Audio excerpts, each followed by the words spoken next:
Non, là, c'est ce cadre qui passe. Donc, vous étalez le chocolat par-dessus comme ça? Oui, alors j'étale le chocolat, je vais vous faire passer parce que, en fait, on étale du beurre de cacao, c'est le beurre de cacao qui est coloré. Je vais vous faire passer du beurre de cacao parce que les gens entendent parler souvent de choses d'autres à la télévision, à la radio, et on ne touche pas la matière, on ne voit pas la matière. Ça, ce qui passe dans vos mains, là, c'est du beurre de cacao. C'est du vrai beurre que vous pouvez utiliser éventuellement pour cuire un beefsteak. C'est comme du beurre qui est solidifié. C'est du vrai beurre, vous pouvez en goûter un morceau, c'est neutre, le chocolat ne contient pas de sucre à l'état naturel, donc la fève de cacao ne contient pas de sucre. En fait, le beurre de cacao, c'est de la fève de cacao torréfiée, broyée, tout simplement. Le jus qui coule, ce jus qui coule, c'est ça. Hein, la fève de cacao torréfiée, broyée, c'est ça qui coule, tout simplement. Ça, c'est du pur raffiné, c'est du 100% pur beurre de cacao. Donc là, il est solidifié, il est la couleur de beurre. Hein, c'est énormément utilisé en cosmétique, pour les rouges à lèvres de mesdames, entre autres. Parce qu'on n'utilise pas de graisse de baleine, à juste titre, c'est très bien. C'est un produit qui est... Et donc ce beurre de cacao, il est très neutre. Et donc on le colore avec des produits naturels. Moi j'utilise des colorants alimentaires naturels qui sont utilisés en règle générale, qui sont produits par des fleurs ou des plantes. Quelques animaux, quelques papillons qui donnent du bleu et du vert. Sinon, les matières premières de base, c'est des coquelicots ou des choses comme ça qui donnent des poudres jaunes ou rouges. Et ça n'altère pas le goût? Du tout, non, là, mais là, il y en a vraiment tellement peu sur le tableau. Si on gratte la fine couche de sérigraphie, il n'y en a presque pas. Donc, le beurre de cacao en lui-même, comme il est neutre en goût, on ne le sent pas. Le goût du chocolat, là, vraiment, après, c'est le chocolat.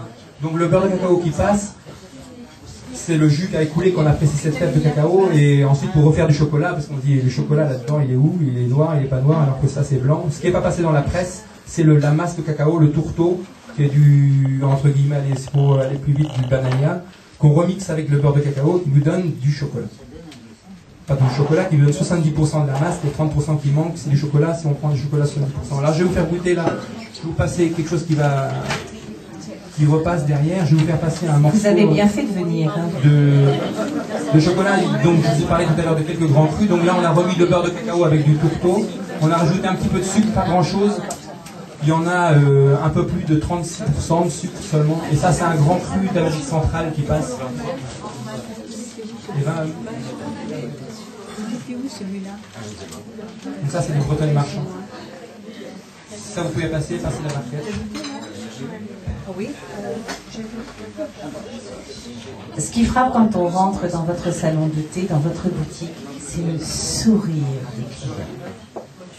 C'est un pur moment de bonheur, c'est une pause.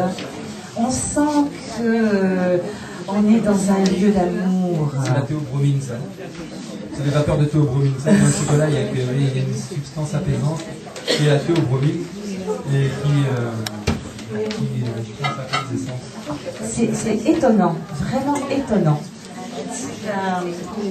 Les accros au chocolat sont accros à la théobromine. Oh, donc nous sommes des victimes, tous. Parce que pour ma part, je ne sais pas si ça vous est déjà arrivé, mais pour ma part, je n'ai jamais rencontré quelqu'un qui n'aimait pas le chocolat. C'est assez rare. C'est très très rare. On entend plutôt généralement comme Joël tout à l'heure ou Bruno qui disait oh, chocolat, je suis accro au chocolat. Et on est tous accros au chocolat, c'est vrai. Alors, il y en a beaucoup comme ça. Il y a les trois grands crus, on va les faire passer après. Quand vous aurez goûté les prochains, ça c'est assez exceptionnel, ça vient de Madagascar, c'est le deuxième. Et ensuite le prochain qui passera c'est le Brésil, c'est l'Amérique du Sud.